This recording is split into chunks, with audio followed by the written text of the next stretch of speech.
तो अभी डबरू को मैं छोड़ के जा, डबरू अब नहीं रहा मेरे साथ, तुम्हें इतने ऊपर चढ़ना पड़ेगा। डबरू यहाँ से भी। हेलो गुड मॉर्निंग सभी को, हर हर महादेव। आज हम लोग जाने वाले गोमुख। आज मेरी यात्रा को पूरे 22 दिन हो चुके हैं। गोमुख जाएंगे, आपको सारा कुछ देंगे। अपनी साइकिल खड़ी है और इधर अंदर मैं भी चाय बना रहा हूँ, तो डबरू वहाँ पे बैठा हुआ है। अभी हम लोग रेडी होते हैं, फिर निकलते हैं गोमुख के लिए। चलते हैं, काफी तो मजा आने वाला है। आज पैदल ट्रैक करेंगे, बहुत ज्यादा मजा आएगा। तो शंभू भाई और डबरू और मैं जा रहा हूँ गोमुख होते हैं। तो शंभू भाई कैसा एक्सपीरियंस रह रहा है आपका जाने का? एक्सपीरियंस देखो, अभी तक मैं बहुत ज्यादा ठंड की तैयारी में जा रहा हूँ। अगर वहाँ पे जाके ठंड नहीं रही तो मैं आप सबको बताऊंगा। और गंगोत्री आते हो तो गोमुख जाना बहुत ज्यादा जरूरी है। और जो साइकिल यात्रा कर रहा है, बाइक यात्रा कर रहा है, या फिर अपने फ्रेंड लोग के साथ यात्रा कर रहा है, तो गोमुख तो जरूर से जाना चाहिए। आज आपको अच्छे से दिखाएंगे कैसा है गोमुख। तो फाइनली डबरू के साथ आज गोमुख जाने वाले हैं। तो जाना भी चाहिए लोगों को, बहुत कम लोग जाते हैं वहाँ। सुबह सुबह मैं आपको दर्शन कराता हूँ गंगोत्री मंदिर के। वो देख सकते हैं सामने मंदिर है। तो यह है एंट्री गेट। यहाँ से गए गंगोत्री राष्ट्रीय उद्यान प्रवेश द्वार में आपका हार्दिक स्वागत है। तो यहाँ से एंट्री करेंगे। अंदर पे जो है प्लास्टिक ले जाना बिल्कुल वर्जित है। जो भी ये शर्तें हैं यहाँ पे लिखी हुई है, देख सकते हैं। तो आप पढ़ सकते हैं वीडियो को रोक के। और बाकी अभी अंदर चलते हैं और आपको दिखाते हैं सारा कुछ। तो डबरू और मेरी एंट्री हो चुकी है। भाई लोग साथ में जा रहे हैं, देख सकते हैं। ऐसे ट्रैक से हमें निकलना पड़ेगा पैदल पैदल। ये 17 से 18 किलोमीटर का ट्रैक है, जो की पैदल चलना है। और डबरू को साथ में लेके जा रहा हूँ। चलते हैं पहाड़ों के बीच, मजा आने वाला है। देख सकते हैं मस्त व्यू है, बहुत ज्यादा खतरनाक सीन होने वाला है। तो यहाँ पे डबरू और मैं चल रहा हूँ। यहाँ पे देख सकते हैं रोड कितना खतरनाक है। तो इस रोड से हमें जाना पड़ रहा है और डबरू मेरे कंधे पे बैठा हुआ है, तो काफी ज्यादा अच्छा लग रहा है। चलते हैं और आपको आज गौमुख के दर्शन कराते हैं। गंगोत्री तो सब आते हैं, लेकिन गौमुख बहुत कम लोग जाते हैं, तो गौमुख जा रहा हूँ मैं। और गंगोत्री से गौमुख जब आप लोग जाएंगे तो आपको एक जड़ी बूटी देखने को मिलेगी, जो कि आपको सांस लेने में कोई दिक्कत नहीं होगी अगर इसको आप यूज करते हैं। जैसे कि आप पहचान लीजिए, कुछ इस प्रकार का है। इसको ऐसे तोड़ना है और तोड़ के ऐसे मसलना है। और मसलने के बाद इसको अगर आप लंबी सांस लेके इसको सूंघते हैं तो आपको जो सांस लेने की प्रॉब्लम है वो नहीं होगी। सर पर बैठा हुआ है, काफी दूर चलना है और बहुत तेज धूप भी हो रही है। चलते हैं, देखते हैं कब पहुंचते हैं गोमुख। गोमुख जाते हुए पहला स्टॉप पड़ा है। यहाँ पे देखो बैठने की जगह बना रखी है पूरी बढ़िया सी। तो अभी हम लोगों को और आगे जाना है। डबरू को यहाँ पे कुछ दाना खिलाते हैं, फिर निकलते हैं। बहुत गर्मी लग रही थी, जैकेट निकाल दी है। और देखो कितना मस्त व्यू है यहाँ का। तो देख सकते कितना सुंदर यहाँ पे पुल है, लकड़ी का बना रखा है। इधर डबरू और मैं नीचे उतर रहा हूँ अभी, काफी मस्त है। और ये बर्फ का पानी आ रहा है ऊपर से, बहुत अच्छा लग रहा है। चलते हैं, आज आपको गौमुख के दर्शन करा के जाने, बहुत मजा आएगा। तो ये पुल है, देख सकते बहुत अच्छा लग रहा है। हर हर महादेव।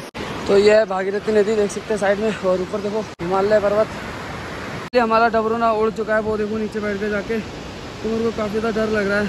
अच्छा खासा था, अचानक से उड़ गया गौमुख जाते टाइम। तो देखते हैं भी कैसा क्या रहेगा। तो फाइनली अभी मैं गौमुख जा रहा था। डबरू जो है बोला नहीं जा रहा मेरे से, डबरू अब नहीं रहा मेरे साथ। अभी वो उड़ गया था, तो बहुत कोशिश की लेकिन वो नहीं मिल पाया। और इन नदियों के बीच वो पता नहीं किधर से किधर हो गया, दिख भी नहीं रहा बिल्कुल भी। उड़ के इधर से उधर चला गया। मेरा मन भी नहीं कर रहा जाने का, क्या ही करे। साथ में दो भाई और है।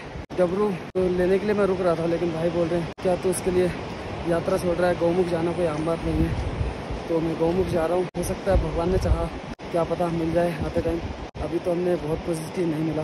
तो अभी डबरू को मैं छोड़ के जा रहा था, तो अभी वापस आ गया हूँ।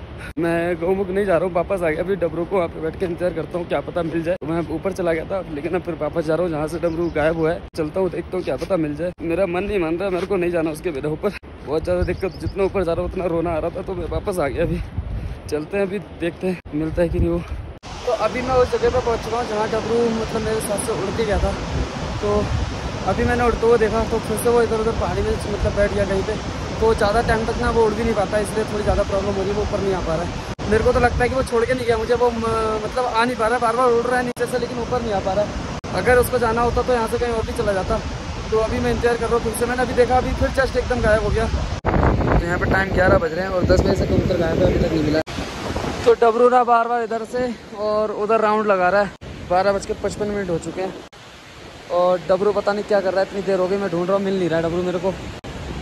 काफ़ी देर से परेशान हो रहा हूँ मैं, कभी इधर कभी उधर, कभी उधर कभी उधर। तो यहाँ पे 2:45 हो चुके हैं और मैं इसी जगह पे हूँ। और बहुत देर इंतज़ार करने के बाद यहीं पे बार बार इधर से उधर जा रहा हूँ, कम से कम 2 किलोमीटर दूरी पर। और अभी फाइनली डबरू जो है दिख गया है। वो देख सकते हैं बैठा हुआ है। आपको मैं दिखा दूँ, ये जो उंगली के ऊपर देखो हल्का सा दिख रहा है, वो डबरू बैठा हुआ है। डबरू दिख गया है, तो डबरू को पकड़ने के लिए मेरे को पहाड़ी पे चढ़ना पड़ेगा। तो रिस्क ना लेता हूँ, मतलब थोड़ा ध्यान रखते हुए मैं ऊपर चढ़ता हूँ, कोशिश करता हूँ, देखता हूँ और फिर देखता हूँ अगर आ जाता है तो। और बाकी अभी मेरे को यहाँ पे ऊपर चढ़ना पड़ेगा। चढ़ता हूँ यहाँ से, देखते हैं। तो मैं इतने ऊपर चढ़ के आ गया और डबरू यहाँ से भी उड़ गया। अब मेरे को नीचे उतरना पड़ेगा और यहाँ से भी डबरू उड़ गया, बहुत ज़्यादा डर लग रहा है, नीचे कैसे उतरू समझ में नहीं आ रहा।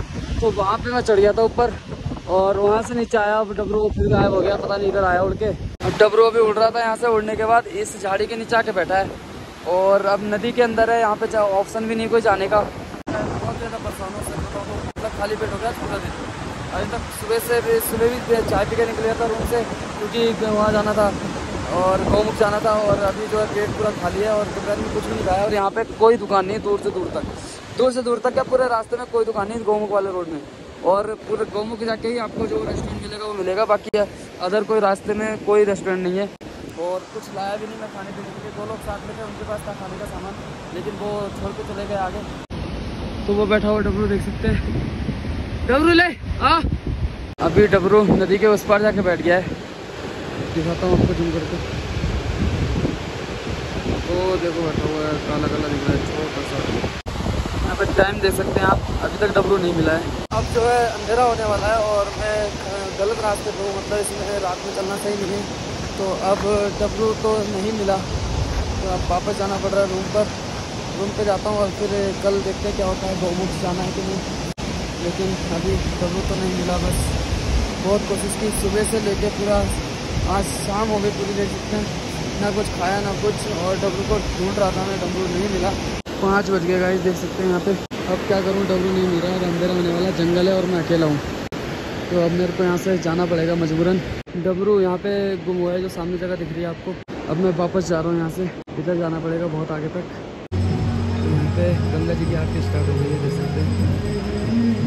हर हर गंगा। तो यहाँ पे ना डबरू देख सकते हैं वापस आ चुका है। मैं रूम पे आकर के लेटा हुआ था अंदर और ये अचानक आ गया है, मतलब इसने घर की पहचान भी कर ली थी और 10 किलोमीटर दूर से ये जो है अपने पास आ गया। और अभी देख सकते हैं खाने के लिए लगा है, क्योंकि इसको बहुत तेज़ भूख लगी थी, पेट में कुछ नहीं था इसके, मैंने देखा। और अभी देखो खा रहा है अच्छे से, और खाने को दिया मैंने, तुरंत आते ही इसको पानी पिलाया और डबरू जो है अपना वापस आ चुका है। तो आज डबरू ने मेरे को बहुत ही ज़्यादा रुलाया, बहुत ही ज़्यादा, आप सोच ही नहीं सकते मैं कितना रोया था। पूरे 10 किलोमीटर से मतलब पैदल गया था और उधर से रिटर्न जब आया पूरे रास्ते पर रोते रोते आया। बहुत अच्छा लगा कि कोई जैसे अपना होता है ना, चला जाता है तो जब दुख होता है, तो वैसा ही दुख डबरू के जाने से हुआ था। पहले डबरू आ गया और मैंने माता रानी के लिए प्रसाद बोल रखा था, तो अभी माता रानी को प्रसाद चढ़ाने जाऊंगा डबरू को साथ लेकर के। तो गंगा माँ को प्रसाद चढ़ाने जाएंगे मंदिर में। और फाइनली डबरू आ चुका है। हर हर महादेव। तो अभी देख सकते हैं मैं मंदिर के सामने हूँ और यहाँ पे डबरू जो है मिल चुका है। मतलब अचानक से रूम पे आ गया था और यहाँ पे मंदिर पे आया था, तो कुछ भाई लोग मिले हैं, देख सकते हैं। हर हर महादेव, हर हर गंगे, हर हर गंगे। तो यहाँ पे भाई लोग मिले, तो इन लोगों ने पहले से वीडियो देख रखी है, बहुत अच्छा लगा भाई लोगों से मिलके। तो ऐसे लोग मिलते हैं ना, बहुत अच्छा लगता है।